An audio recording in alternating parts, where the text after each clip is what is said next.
Hello दोस्तों, नमस्कार। Welcome to K K commerce academy, the destination where success begin. दोस्तों, स्वागत है आपका केके सी में। मैं हूं केके सर और आज एक बीकॉम टीवाई बीकॉम से रिलेटेड एक इंपॉर्टेंट टॉपिक लेकर आया हूं। बहुत बड़ा सवाल है सर, बहुत बड़ा सवाल है सर। टीवाई बीकॉम में गए पहली बार। अरे सब लोग पहली बार ही जाते हैं ढोक लो, आप ही गए हो ऐसे नहीं है। तो आप first year second year crack करके सक्सेसफुली, मैं कंसीडर कर रहा हूँ सक्सेसफुली, एटीकेटी वगैरह हो सकता है बट ठीक है, चलो यार। थर्ड ईयर में हम पहुंच ही गए फाइनली। अब फाइनली फाइनल ईयर में पहुंच गए, लेकिन सवाल बहुत बड़ा है सर। कौन सा सब्जेक्ट ले, कौन सा सब्जेक्ट ना ले, कौन से सब्जेक्ट के लिए क्लासेस लगाए, कौन से सब्जेक्ट के लिए ना लगाए, और ये तो पता ही नहीं सर कि एग्जैक्टली सब्जेक्ट कौन से होते हैं और उसमें क्या होता है। तो दोस्तों, आज हम overall TY BCom third year BCom जो है SPPU, that is Savitribai Phule Pune university के जो सब्जेक्ट की लिस्ट है वो हम आज देखने वाले हैं। सर यही लिस्ट हमारे लिए एप्लीकेबल रहेगी students? It depends on your college also, क्योंकि यूनिवर्सिटी ने ऑप्शंस बहुत सारे दिए बच्चों।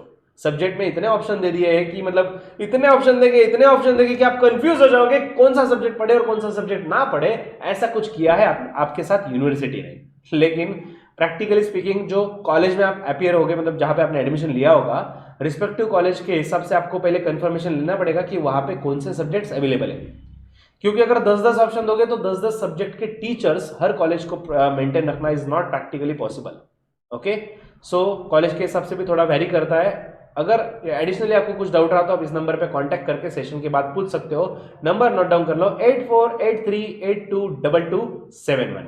ओके, और दोस्तों, आप अगर सेशंस अटेंड करना चाहते हो, टीवाई बीकॉम के लेक्चर्स अटेंड करना चाहते हो, पूरा कोर्स ज्वाइन करना चाहते हो, तो फटाफट से KKCA, आप नाम देख सकते हो, KKCA, ये नाम से ऐप डाउनलोड करना है। प्ले स्टोर पे जाके सिर्फ टाइप करना है KKCA, और इतने भी मेहनत नहीं लेनी यार। डिस्क्रिप्शन बॉक्स में लिंक भी दिया है, लिंक पे क्लिक कर दो, ऐप डाउनलोड हो जाएगा। ओके, और ये जो अपडेट्स है टेलीग्राम पे भी आपको मिल जाएगा, तो टेलीग्राम ग्रुप या टेलीग्राम हमारा जो चैनल है वो ज्वाइन करना मत भूलिए, वहां पे आपको हर अपडेट मिलती रहेगी। ओके, तो चलो अब आते हैं टॉपिक पे। हमारा पॉइंट जो है, टीवाई बीकॉम के सब्जेक्ट की लिस्ट, सेमेस्टर नंबर 5 की लिस्ट सामने प्रकट की जाए। यस दोस्तों, सामने लिस्ट आ चुकी है। देखो, सेमेस्टर नंबर 5 के कौन से सब्जेक्ट्स है। उसमें सबसे पहले BRF, मतलब भाई उसके कोई कैसे प्रोनाउंस करता है, शॉर्टकट वगैरह, बट मैं आपको फुल नाम आपको प्रॉपरली बताऊंगा। बिजनेस रेगुलेटरी फ्रेमवर्क दोस्तों, it is legal part, law से रिलेटेड होता है ये सब्जेक्ट अच्छा खासा, ठीक है। एंड ये लॉ से रिलेटेड है, इसमें लीगल लैंग्वेज बहुत जरूरी है। नॉर्मली बाकी सब्जेक्ट के बारे में हम क्या करते हैं, थेरी सब्जेक्ट में सर वर्डिंग थोडासा वेग चलेगा क्या, आमच्या भाषेत लिहिलं तर चालेल का, आम्ही फक्त समजून घेतलंय ना, आम्ही आमच्या हिशोबाने लिहिणार आहे, काही प्रॉब्लेम नहीं, चालता मुलांना। आपको ऑफकोर्स हर चीज रट्टा नहीं कर सकते, कहीं ना कहीं अपना लैंग्वेज आता ही है। लेकिन ये जो सब्जेक्ट है BRF, बिजनेस रेगुलेटरी फ्रेमवर्क, इस सब्जेक्ट में लीगल लैंग्वेज का होना बहुत जरूरी है। Legal language that is law. तो दोस्तों, क्योंकि इसमें लॉ है, एक्ट है, सेक्शन है, तो इसमें लीगल लैंग्वेज का यूज करना या फिर इस पर कमांड होना बहुत जरूरी है, ठीक है। सो इसको लाइटली मत लेना। मेरे सजेशन के हिसाब से अगर आपको अच्छे से मार्क्स लाने हैं या फिर आगे LLB LLM जैसा कुछ करियर करना है तो मस्ट है, इट इज मस्ट कि आपको इसका क्लास लगाना चाहिए। और एक राज की बात बताऊं, 2019 नहीं 2018 ऐसी कुछ तो भी बात है, आई थिंक कोरोना के पहले के साल की, सबसे ज्यादा फेल बच्चे इसी सब्जेक्ट में हुए थे। सबसे ज्यादा, मतलब विल नॉट बिलीव, इतने बच्चे रो रहे थे बस एक ही सब्जेक्ट के नाम पे। साला एक सब्जेक्ट की वजह से पूरा ईयर फेल, ये पूरा ईयर वेस्ट हो गया। और आपको याद दे दूं, फाइनल ईयर है ना, फाइनल ईयर का क्या एटीकेटी खेलोगे। सेमेस्टर नंबर 5 का एटीकेटी रहा तो ठीक है मेरे भाई, लेकिन जब ईयर सेमेस्टर नंबर 6 में जाओगे, फाइनल एग्जाम होगी, तो सेमेस्टर 5 हो या 6 हो, सब कुछ क्लियर होना चाहिए। अगर आपका बीकॉम में एक भी सब्जेक्ट फेल हुआ तो उसको YD, that is year drop कहलाया जाता है, पूरा का पूरा ईयर वेस्ट हो जाता है, ठीक है। सो इसलिए मेक श्योर कि आप इसमें रिस्क ना लो, फाइनल ईयर में रिस्क ना लो।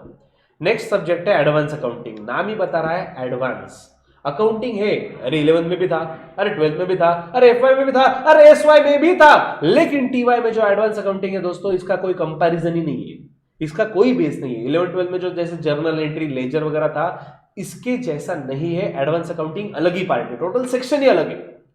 ओके, तो एडवांस अकाउंटिंग नाम जैसा एक्चुअल में एडवांस है, इसमें डिफिकल्टी लेवल अच्छी खासी दी गई है। मतलब मैं आपको डरा नहीं रहा कि बहुत डेंजरस है, ऐसा कुछ नहीं, आप कर भी सकते हो, सेल्फ से भी कर सकते हो, बट रेयरली।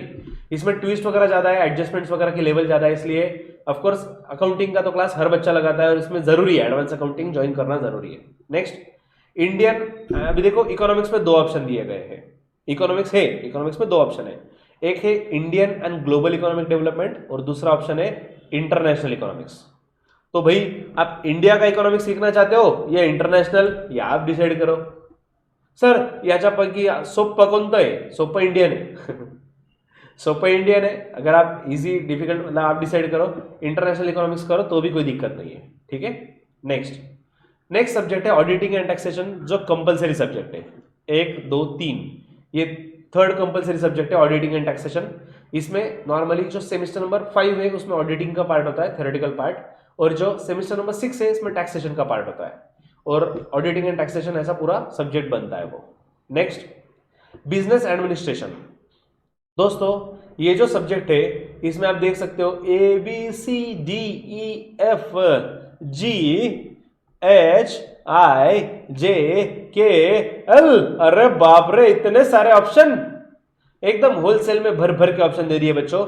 लेकिन किंतु परंतु बंधु, आपने जो सेकंड ईयर में जो स्पेशलाइजेशन लिया होगा वो आपको थर्ड ईयर को कंटिन्यू रखना होता है, ठीक है। सो सेकंड ईयर में आपके ऑप्शन थे, जैसे कि अभी प्रैक्टिकल सब्जेक्ट की अगर बात करूं तो प्रैक्टिकल पॉइंट ऑफ व्यू से कॉस्ट एंड वर्क्स अकाउंटिंग था जिसमें सॉल्विंग होता है, या बिजनेस स्टैटिस्टिक्स है, इसमें ज्यादा करके सॉल्विंग का पार्ट आता है। जिसको प्रैक्टिकल पसंद है, जिसको सॉल्विंग करना पसंद है, उसके लिए दो सब्जेक्ट है, कॉस्ट एंड वर्क्स अकाउंटिंग और बिजनेस स्टैटिस्टिक्स, ओके।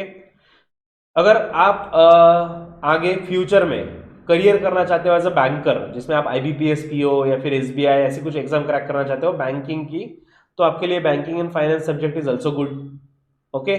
अगर आप LLB LLM जैसा करियर करना चाहते हो, लॉ में ज्यादा इंटरेस्ट है, तो बिजनेस लॉ एंड प्रैक्टिस ये सब्जेक्ट दिया गया है, ठीक है। बाकी जो थ्योरेटिकल सब्जेक्ट है बच्चों, depends on your interest, business administration है, कोऑपरेशन है, बिजनेस एंटरप्रेन्योरशिप है, मार्केटिंग एंड मैनेजमेंट है, मार्केटिंग में बहुत लोगों को इंटरेस्ट होता है, MBA करना है मार्केटिंग में करना है तो भाई आप मार्केटिंग ले लो, एग्रीकल्चर है, डिफेंस है, इंश्योरेंस है, कंप्यूटर प्रोग्रामिंग एंड एप्लीकेशन है। लेकिन बताने में तो बहुत सिंपल लग रहा है, ABCDL तक बता दिया मैंने, आपके हिसाब से ले लो। दोस्तों प्रैक्टिकली स्पीकिंग आपके रिस्पेक्टिव कॉलेज में इतने ऑप्शन नहीं दिए जाते, तो आपका जो भी कॉलेज रहेगा पहले मेक श्योर कि आप वहां पे पूछ लो, ज्यादा से ज्यादा 2-3 ऑप्शन दिए जाएंगे, उसमें से आपको सिलेक्ट करना पड़ेगा। और मैंने जो आपको जो टिक किए हुए नॉर्मली ऑप्शन आपको मिल जाएगा वहां पे, ओके। नॉर्मली ऑप्शंस अवेलेबल रहेंगे, मतलब cost and works accounting normally, और बिजनेस ये होता ही होता है हर जगह पे, बैंकिंग का भी होता है, बाकी डिपेंड्स, ठीक है। नेक्स्ट, ये सब्जेक्ट होने के बाद, अरे अपने कितने सब्जेक्ट हो गए वही भूल गए हम तो। अरे दोस्तों ये देखो कंपलसरी सब्जेक्ट 3 हो गए, 351, 352, 354, ये 3 कंपलसरी सब्जेक्ट हो गए। ये ऑप्शनल सब्जेक्ट एक इकोनॉमिक्स में दोनों में से इंडियन ले लो या ग्लोबल, ये हो गया 4 सब्जेक्ट हो गए। नेक्स्ट, सब्जेक्ट नंबर 5 में ये इतने हमने ऑप्शन देख लिए, आप कॉस्टिंग ले लो, स्टैटिस्टिक्स ले लो, बैंकिंग ले लो, मार्केटिंग ले लो, ये ऑप्शन हो गया। और सब्जेक्ट नंबर 6, भाई ये ट्रेंड तो पहले से चला आ रहा है, एंड तक सेमेस्टर नंबर 1 से हो रहा है, हर सब्जेक्ट में हर सेमेस्टर में 6 सब्जेक्ट होते हैं, सो 6 6 36, ओके। तो यहाँ पे भी 6 सब्जेक्ट है, तो छठा सब्जेक्ट जो है, छठा सब्जेक्ट ये भी स्पेशलाइजेशन का है, और ये स्पेशलाइजेशन डिपेंड करता है कि इसके पहले आपने क्या सिलेक्ट किया। फॉर एग्जाम्पल आपने cost and works accounting select किया था सेकेंड ईयर बीकॉम में, ओके, तो यहां पे भी कॉस्ट एंड वर्क्स अकाउंटिंग 2 आ जाएगा, और अगेन इस कैटेगरी में कॉस्ट एंड वर्क्स अकाउंटिंग 3 आ जाएगा, ओके। सर हमें तो बिजनेस स्टैटिस्टिक्स पसंद है, मैथमेटिक्स पसंद है, अच्छी बात है। तो अगर आपने सेकेंड ईयर बीकॉम में बिजनेस स्टैटिस्टिक्स 1 सिलेक्ट किया था, तो यहाँ पे बिजनेस स्टैटिस्टिक्स 2 आ गया इस कैटेगरी में, और नेक्स्ट कैटेगरी में बिजनेस स्टैटिस्टिक्स 3 आ रहा है, ओके। तो डिपेंड ऑन द स्पेशलाइजेशन, मतलब देखा जाए तो बच्चों, अगर आप देखा जाए, आप सोचोगे कि सर हमें एग्जैक्टली सब्जेक्ट कितने सिलेक्ट करने हैं, आपको मैं थोड़ा समराइज बताता हूँ। ये वोकेशनल का पार्ट है, ठीक है, ये वोकेशनल का पार्ट है। वोकेशनल के बहुत कम बच्चे होते हैं, वोकेशनल के हिसाब से भी सब्जेक्ट दे दिए हैं, लिस्ट सामने है, आप आपके हिसाब से डिसाइड कर सकते हो। उसमें भी देख लो, कंप्यूटर एप्लीकेशन 1 है तो कंप्यूटर एप्लीकेशन 2 है, एडवर्टाइजिंग 1 है तो एडवर्टाइजिंग 2 है, टैक्स 1 है तो टैक्स 2 है, मतलब अगेन उसमें भी एक ही ऑप्शन सिलेक्ट करना है, ठीक है। सो दोस्तों समराइज करता हूं मैं पूरा सेशन। अगर हम बात करें TY बीकॉम की, TY बीकॉम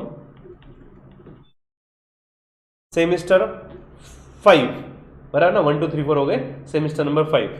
इसमें कंपलसरी सब्जेक्ट 3 है, जिसमें एक आता है अकाउंट, एक आता है ऑडिटिंग एंड टैक्सेशन, और एक आता है लॉ, मतलब BRF, बिजनेस रेगुलेटरी फ्रेमवर्क। ये 3 कंपलसरी हो गए। नेक्स्ट इकोनॉमिक्स, ये भी कंपलसरी है, बस इकोनॉमिक्स में 2 ऑप्शन है, एक तो आप इंडिया वाला सिलेक्ट कर लो, नहीं तो इंटरनेशनल सिलेक्ट कर लो। ओके, और जो एक ऑप्शन बचा है, सर ये तो 4 ही सब्जेक्ट हुए। यस बच्चों, जो बचे हुए 2 सब्जेक्ट है ना, it depend on your specialization, कि आप किस सब्जेक्ट में स्पेशलाइजेशन करना चाहते हो। और ये स्पेशलाइजेशन इस पे भी डिपेंड करता है कि आपने सेकंड ईयर में कौन सा स्पेशलाइजेशन लिया था। सेकंड ईयर में जो स्पेशलाइजेशन लिया होगा वही कंटिन्यू थर्ड ईयर में होगा। ओके, सो हर सब्जेक्ट के 3 पार्ट है, जैसे कि मैंने कॉस्ट एंड वर्क्स अकाउंटिंग का बताया, cost and works accounting 1 second year में था। Okay, cost and works accounting 2 अब है थर्ड ईयर में, और कॉस्ट एंड वर्क्स अकाउंटिंग 3 वो भी इसी साल। तो ऐसे स्पेशलाइजेशन डिपेंड रहेगा। ठीक है, अगर आपने बैंकिंग लिया था सेकंड ईयर में, तो बैंकिंग 1 तब था, बैंकिंग 2, बैंकिंग 3 वो सेमेस्टर नंबर 5 में आ जाएगा। ओके, तो इस तरह से आपको सब्जेक्ट सिलेक्ट करने हैं दोस्तों।